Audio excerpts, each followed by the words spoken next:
약사님, 소주 한 잔은 괜찮죠? 약사님, 저 사실은요. 술도 약이라잖아요. 소주 한 잔 먹으면 소화도 잘 되고 기분도 좋아지고 밤에 잠도 잘 오는데 제가 먹는 약이랑 같이 먹으면 안 되나요? 아니면 효능이 좀 떨어지나요? 약국에서 일하다 보면 이런 질문을 정말 많이 받습니다. 특히 혈압약, 당뇨약, 이뇨제 같은 만성질환 약을 오래 드시는 어르신들이 조심스럽게 물어보십니다. 눈빛을 보면 알 수 있어요.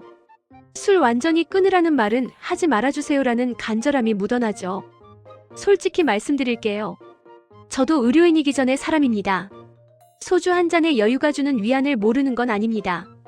하루 종일 몸을 쓰고 마음을 쓰고 저녁 식사 후에 작은 잔에 소주 한 잔 따라 마시면서 하루를 정리하는 그 시간. 그게 어떤 분들에게는 하루의 유일한 휴식이고 스트레스 해소의 순간이란 걸 압니다. 그래서 오늘은 술 끊으세요라는 뻔한 이야기를 하려는 게 아닙니다. 대신 제가 20년 넘게 약국에서 환자분들을 만나면서 발견한 정말 중요한 한 가지 진실을 말씀드리려고 합니다. 문제는 술이 아닙니다. 문제는 타이밍입니다. 약국에서 만난 김할아버지 이야기. 작년 가을쯤이었을 겁니다. 약국 문을 열고 들어오신 김할아버지가 계셨어요. 70대 중반쯤 되셨는데 혈압약을 10년 넘게 드시던 분이셨습니다. 그날따라 표정이 좋지 않으셨어요. 약사님, 이야기 안 듣는 것 같아요. 매일 먹는데도 혈압이 자꾸 오르락내리락 해요. 병원 가서 피 검사도 했는데 의사 선생님은 괜찮다는데 저는 몸이 계속 불안정한 것 같단 말이에요. 저는 우선 약 복용 시간을 여쭤봤습니다. 저녁 식사 후 8시쯤 드신다고 하셨어요. 그 다음 질문이 핵심이었습니다. 할아버지, 혹시 저녁에 소주 한잔 하세요? 할아버지 얼굴이 살짝 굳어지더니 조심스럽게 대답하셨습니다. 그게 딱 한 잔만요. 소주잔으로 딱 한 잔. 그것도 매일은 아니고 이틀에 한 번. 아, 그것도 문제예요. 할아버지, 그 한 잔을 몇 시쯤 드세요? 저녁 먹고 좀 쉬다가 한 7시 반, 8시. 바로 그거였습니다. 약 먹는 시간과 술 마시는 시간이 거의 동시에 겹치고 있었던 겁니다. 소주 한 잔이 약효를 흔드는 정확한 메커니즘. 많은 분들이 오해하시는 게 있습니다. 술을 많이 마셔서 약이 안 듣는 거 아니야? 라고 생각하시는데 실제로는 양의 문제가 아닙니다. 정말 딱 소주 한 잔 50ml 정도의 알코올도 약효에 영향을 줄 수 있습니다. 왜 그럴까요? 약이 몸에서 일하는 과정을 한번 자세히 들여다봐야 합니다. 1단계 위장에서의 흡수. 약을 입에 넣고 물과 함께 삼키면 약은 식도를 타고 위로 내려갑니다. 위에서 약이 녹기 시작하고 대부분의 약은 소장으로 넘어가서 본격적으로 흡수됩니다. 이 과정이 보통 30분에서 1시간 정도 걸립니다. 그런데 이 시간대에 알코올이 들어오면 어떻게 될까요? 알코올은 위장 점막을 자극해서 위산 분비를 증가시킵니다. 위산이 많아지면 약이 녹는 속도가 달라지고 일부 약은 위산에 의해 성분이 변형되기도 합니다. 특히 코팅이 되어 있는 약들은 원래 소장에서 녹아야 하는데 위산이 많아지면 위에서 먼저 녹아버릴 수 있습니다. 2단계 간에서의 대사. 약이 소장에서 흡수되면 혈액을 타고 간으로 갑니다. 간은 우리 몸의 화학 공장이자 해독센터입니다. 여기서 약물이 몸에 쓸 수 있는 형태로 변환되고 필요 없는 부분은 걸러집니다. 문제는 간이 알코올을 처리하는 것도 담당한다는 겁니다. 간에는 C와 EP450이라는 효소 시스템이 있는데 이게 약물도 대사하고 알코올도 대사합니다. 같은 효소가 두 가지 일을 동시에 해야 하는 상황이 되는 거죠. 마치 공장에서 두 가지 제품을 동시에 만들어야 하는 것과 같습니다. 당연히 효율이 떨어지고 제품의 질도 일정하지 않게 됩니다. 약이 제대로 활성화되지 않거나 반대로 너무 빨리 분해되어 버릴 수 있습니다. 3단계 혈액으로의 전달.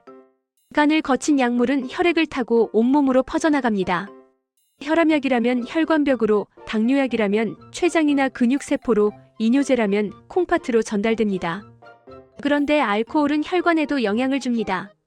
처음에는 혈관을 확장시키지만 시간이 지나면 오히려 수축 반응이 일어납니다. 혈관이 확장과 수축을 반복하면서 혈압이 불안정해지고 약물이 목표 지점까지 안정적으로 전달되기 어려워집니다. 약물별로 다른 영향. 왜 어떤 약은 더 위험할까? 혈압약과 알코올 혈관의 줄다리기. 혈압약은 크게 세 가지 방식으로 작용합니다. 혈관을 넓히거나 심장 박동을 조절하거나 체내 수분량을 조절하는 것이죠. 예를 들어 AC 억제제나 ARB 같은 혈압약은 혈관을 확장시켜서 혈압을 낮춥니다. 그런데 소주를 마시면 처음 1020분 동안은 알코올도 혈관을 확장시킵니다. 약과 술이 같은 방향으로 작용하는 거죠. 문제는 그 다음입니다. 알코올이 분해되면서 혈관은 다시 수축하기 시작합니다. 약은 계속 혈관을 넓히려 하는데 술의 효과가 사라지면서 혈관이 수축하니 혈압이 롤러코스터를 타듯 오르락내리락 하게 됩니다. 실제로 혈압약을 드시는 분들 중 아침에 재면 120인데 저녁에 재면 150이 나와요라고 하시는 분들이 많습니다. 저는 그분들께 하루 일과와 식사 음주 시간을 자세히 여쭤봅니다. 놀랍게도 대부분 저녁약 복용 시간과 음주 시간이 겹치는 경우가 많았습니다. 당뇨약과 알코올 혈당 조절의 혼란. 당뇨약은 주로 간에서 당 생성을 억제하거나 췌장에서 인슐린 분비를 촉진하거나 근육과 지방세포에서 당 흡수를 늘리는 방식으로 작용합니다. 알코올이 이 시스템에 끼어들면 복잡한 일이 벌어집니다. 알코올은 간에서 당 생성을 억제합니다. 당뇨약도 당 생성을 억제하죠. 둘이 합쳐지면 혈당이 지나치게 떨어질 수 있습니다. 저혈당이 오는 겁니다. 반대의 경우도 있습니다. 알코올이 인슐린 저항성을 일시적으로 높여서 혈당이 오히려 올라가는 경우도 있습니다. 같은 사람이 같은 약을 먹어도 어떤 날은 혈당이 70까지 떨어지고 어떤 날은 180까지 올라가는 이유가 바로 이겁니다. 제가 만난 한 당뇨 환자분은 이렇게 말씀하셨어요. 이 약사님, 저는 정말 식단도 똑같이 유지하고 운동도 규칙적으로 하는데 혈당이 왜 이렇게 들쭉날쭉한지 모르겠어요. 자세히 여쭤보니 저녁 식사 후 약을 드시고 30분 뒤쯤 소주 한 잔을 드신다고 했습니다. 그 한 잔이 혈당 조절을 완전히 흔들고 있었던 겁니다. 이뇨제와 알코올 가속화되는 탈수. 이뇨제는 콩팥에서 수분 재흡수를 막아서 소변으로 수분을 배출시키는 약입니다. 혈압을 낮추거나 부종을 빼는 데 씁니다. 알코올도 이뇨작용을 합니다. 술을 마시면 화장실을 자주 가게 되는 이유가 바로 이것 때문이죠. 알코올이 항이뇨 호르몬 ADH의 분비를 억제해서 콩팥이 수분을 재흡수하지 못하게 만듭니다. 이뇨제와 알코올이 만나면 탈수가 가속화됩니다. 보통 사람도 술 마신 다음날 아침에 입이 마르고 머리가 아픈 건 탈수 때문인데 이뇨제를 복용하는 분들은 이게 훨씬 심하게 나타납니다. 탈수가 진행되면 혈액이 진해지고 전해질 균형이 깨집니다. 나트륨, 칼륨 같은 전해질 농도가 불안정해지면 심장 박동이 불규칙해지거나 근육 경련이 일어날 수 있습니다. 술 한 잔 마셨을 뿐인데 다음날 온몸에 힘이 하나도 없어요라고 하시는 분들이 바로 이런 경우입니다. 항불안제와 알코올 위험한 조합. 수면제나 항불안제를 드시는 분들이 술과 함께 복용하는 건 정말 위험합니다. 둘 다 중추신경계를 억제하기 때문에 효과가 배가 됩니다. 약만 먹었을 때는 적절하게 졸리고 잠이 오는데 여기에 술이 더해지면 의식이 과도하게 억제될 수 있습니다. 호흡이 느려지거나 얕아질 수 있고 심한 경우 호흡이 멈출 수도 있습니다. 실제로 응급실에 실려오는 경우 중 상당수가 수면제와 알코올을 함께 복용한 케이스입니다. 본인은 잠이 안 와서 약 먹고 술 한 잔 마셨을 뿐이라고 생각하지만 몸에서는 위험한 상황이 벌어지는 겁니다. 23시간, 이 시간이 왜 중요한가? 약을 먹고 나서 약효가 나타나기까지 보통 30분에서 2시간 정도 걸립니다. 이 시간 동안 약은 위에서 녹고 소장에서 흡수되고 간에서 대사되어 혈액으로 들어갑니다. 만약 약을 먹고 30분 뒤에 술을 마신다면 약이 아직 소장에서 흡수되는 중인데 알코올이 들어와서 흡수 과정을 방해합니다. 약을 먹기 30분 전에 술을 마신다면 위장과 간이 알코올 처리에 집중하고 있는 상태에서 약이 들어오니 약이 제대로 대사되지 않습니다. 그래서 최소 23시간의 간격이 필요합니다. 이 정도 시간이 지나면 약은 이미 흡수되어 혈액 속에서 작용하고 있고 알코올이 들어와도 약의 흡수와 초기 대사에는 영향을 주지 않습니다.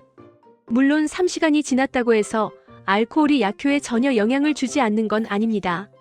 하지만 적어도 약이 몸에 들어가서 초기 작용을 시작하는 데는 방해를 받지 않습니다.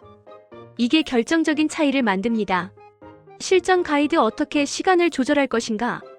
패턴 1 저녁 식사 후 약 복용하시는 분. 오후 6시 저녁 식사, 오후 7시 약 복용, 오후 10시 이후 소주 한 잔 가능. 이 패턴이라면 약을 먹고 3시간 후에 술을 마시는 것이니 안전합니다. 다만 너무 늦은 시간에 술을 마시면 수면의 질이 떨어질 수 있으니 10시를 넘기지 않는 게 좋습니다. 패턴 2 저녁 술을 즐기시는 분. 오후 6시 저녁 식사, 오후 7시 소주 한 잔, 오후 10시 이후 약 복용. 약 복용 시간을 늦추는 겁니다. 술을 마시고 3시간 뒤에 약을 먹으면 알코올이 어느 정도 대사된 상태이므로 약 흡수에 큰 지장이 없습니다. 하지만 이 방법에는 한 가지 문제가 있습니다. 혈압약이나 당뇨약은 보통 하루 중 일정한 시간에 복용하는 게 중요합니다. 매일 저녁 7시에 먹다가 갑자기 10시에 먹으면 약효가 일정하지 않을 수 있습니다.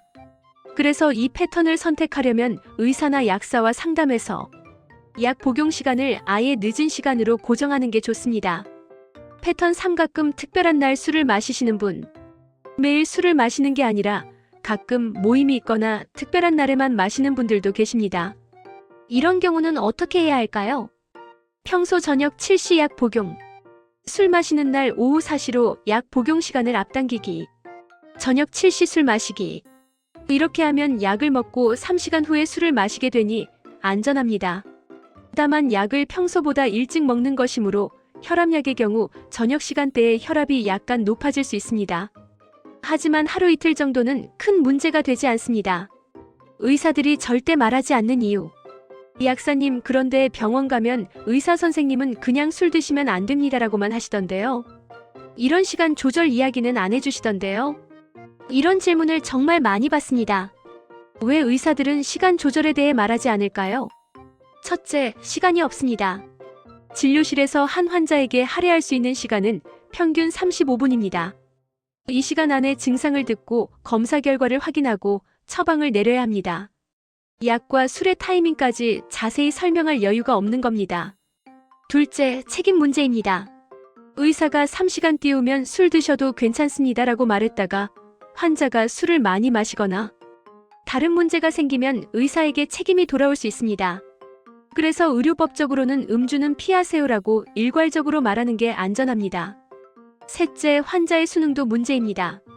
많은 의사들이 걱정하는 건 3시간 띄우면 된다는 말이 술을 마셔도 된다는 허락으로 들릴까봐입니다.